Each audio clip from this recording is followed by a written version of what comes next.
Review drama Korea The Uncanny Counter episode keempat bagian kedua.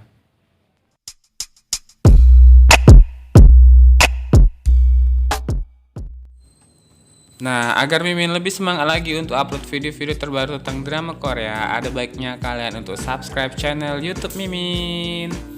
Nah, di episode keempat di bagian kedua ini kita diberitahu tentang alasan dari Polwan itu, yang Polwan perempuan tersebut menghubungi si Mutek. Pastinya di sini adalah si Mutek ini kan udah kehilangan ingatan. Namun sepertinya di sini si Polwan ini adalah orang yang sangat penting di balik hilang ingatannya si Mutek. Nah, seperti apa kita bakal tahu nanti.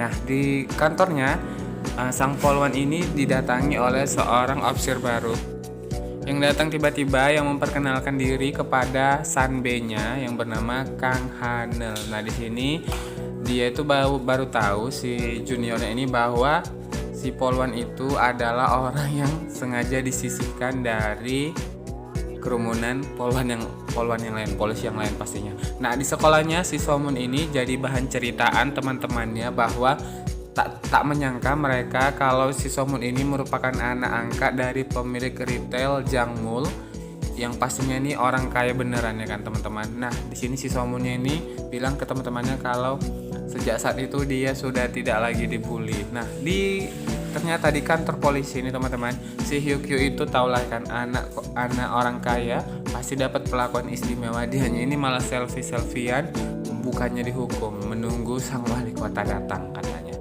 Nah, sementara itu si ayahnya ini pastinya yang sok paten banget ini, songong banget ini sedang sedang kampanye mempromosikan sesuatu kepada khalayak ramai.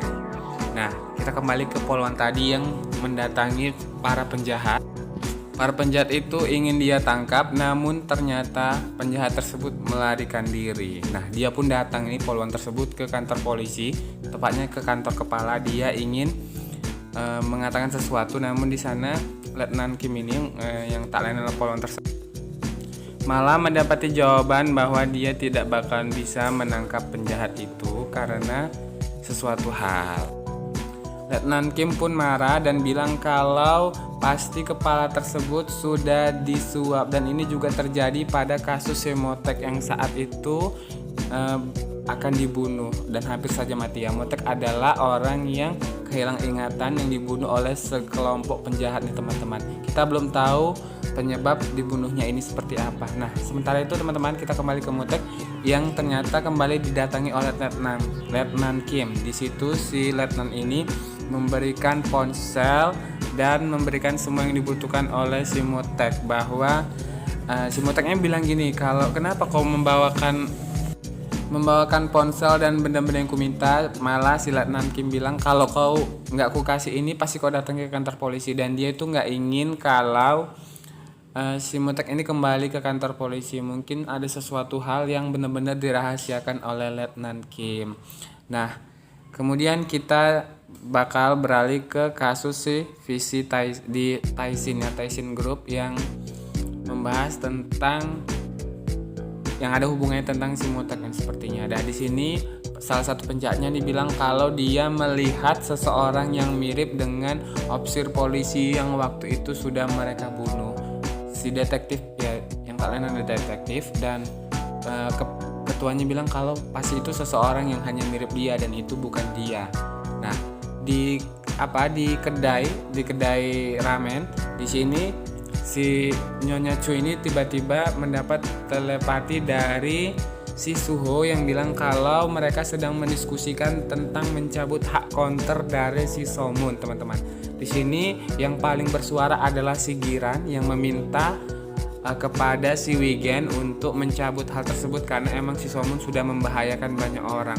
Nah, di sini kemudian kan semuanya pada datang, termasuklah si Hana dan si Motek. Di sini kemudian mereka rohnya ini pergi ya, semuanya itu pergi, dan terakhir yang pergi adalah si Motek ke sana. Mereka tiba di sana dan orang yang paling bersuara untuk membela si Somun adalah Nyonya Chu. Dia ini sudah menganggap si Somun ini sebagai anaknya, teman-teman. Nah, Tapi di sini dia bilang kalau dia selama ini termasuklah para counter itu sudah mengabdikan diri mereka untuk menangkap roh jahat, dan pekerjaan itu membahayakan nyawa mereka, dan mereka tuh tidak menyadari gitu kan. Apa ini penting hanya karena hal seperti ini? Bagaimana kalau si Somun itu benar-benar dibunuh oleh teman-teman yang berandalan tersebut? Nah, pasti di sini dia juga akan melakukan hal yang sama sebagai seorang Moon ya pastinya. Nah, dia juga mengingatkan tentang sisi baik Moon yang waktu itu menangkap penjahat. Kenapa kalian berlaku seperti ini? Kenapa kalian melakukan seperti ini kepada anak kecil gitu? Karena mereka menganggap si Moon ini adalah anak kecil yang mereka sayang. Nah, bahkan pekerjaan yang mereka lakukan selama ini juga membahayakan jiwa mereka, namun mereka tidak pernah mengeluh gitu. Dan si Wigan juga tidak mati kan. Jadi tidak perlulah untuk mencabut hak counter dari si Somun ini teman-teman. Nah, di sini ternyata berhasil ini Nyonya Chu ini. Nah, kemudian si Motek ini kan kembali tadi diberi handphone oleh si Letnan Kim, dan dia mencoba untuk menghampiri teknisi, mendatangi teknisi untuk melihat apa isi dari ponsel tersebut. Dan ternyata adalah kasus-kasus yang ditangani oleh dirinya di masa lalu. Dia pun menelpon Letnan Kim untuk memberitahu bahwa ada seseorang yang meninggal 5 tahun yang lalu. Sementara itu si Wigan teman-teman mendatangi si Suho di tempat kerjanya dan mengatakan terima kasih kepada si Suho karena telah mendatangkan Nyonya Chu saat mereka sedang berunding. Nah, di sini Wigan minta bantuan dari si Suho untuk mencarikan sebuah fakta baru tentang ayah si Somun sepertinya ini. Si Suho pun membuka-buka lembaran tersebut, lembaran file. Nah, kemudian si Motek, kita kembali ke Motek dan para counter ini di kediamannya mereka.